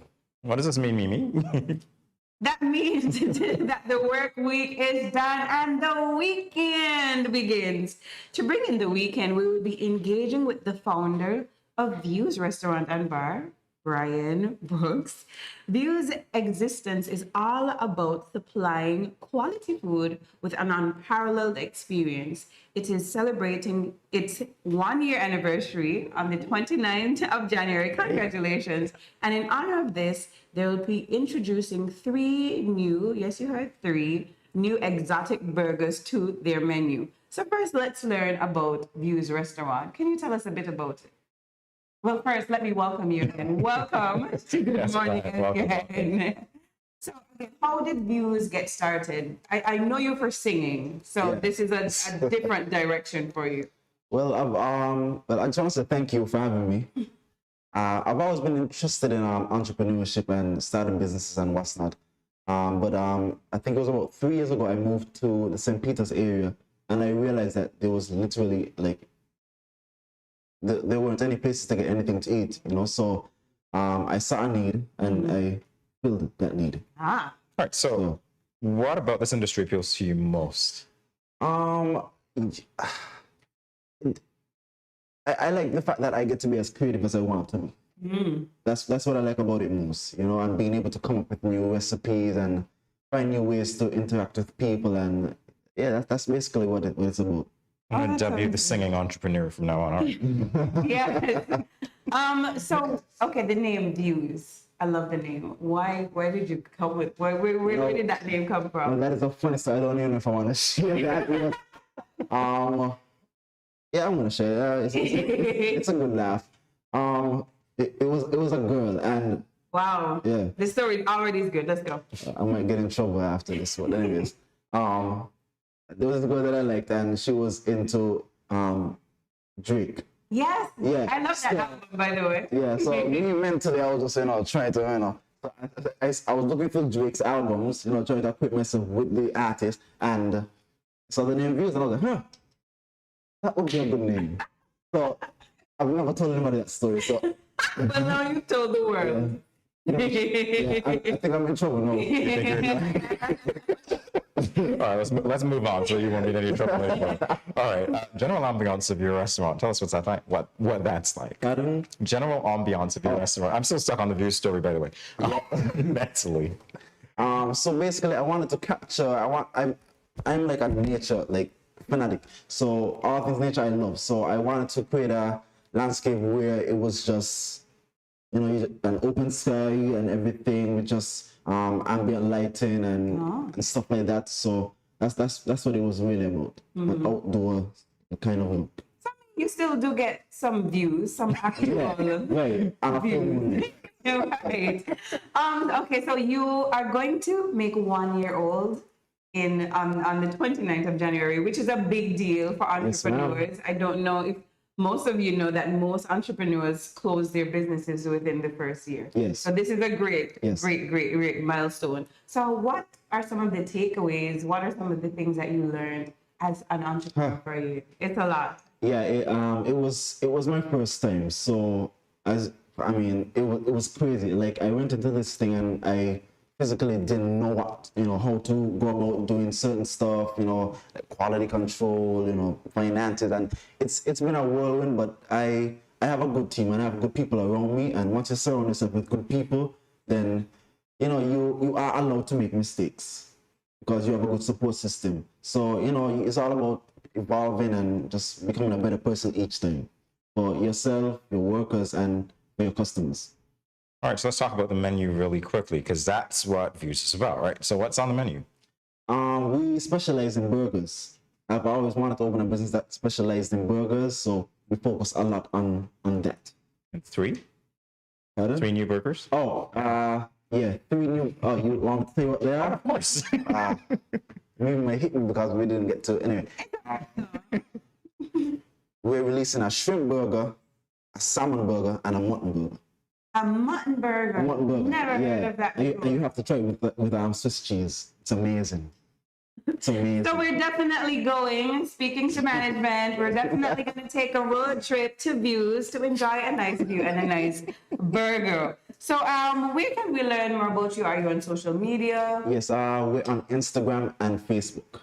Yes. And what's the name that we should look for? And what times are you open? On Instagram, it's Views Restaurant and Bar, and Facebook is the same thing. We're open Monday to vocal typo. Monday to Thursday from 5 to 10, and on the weekends from 12 to 12. I like Yeah, that. we'll definitely be. Blame it on views because I'm so stuck on the story. All right. So we want to thank you, Brian, for coming by and sharing with us all about views. Yeah, indeed. And we want to thank you guys, of course, for stopping by and watching Good Morning SKN. We'll be back with you on, let me get this right, Monday. Yes. Monday. All right. So follow us on social media at Studio 327 Inc. We'll be back with you. Well, we're on Facebook, Snapchat, Twitter, TikTok, all those things, right? Instagram. Yeah. Nice. Make sure, and YouTube, definitely YouTube. So follow us, subscribe. See you on Monday at 8. Bye, everyone.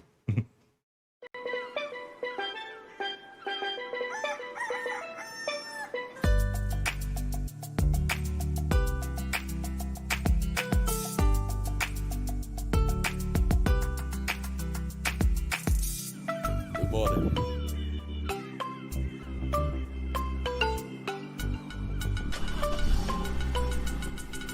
Morning. Good morning.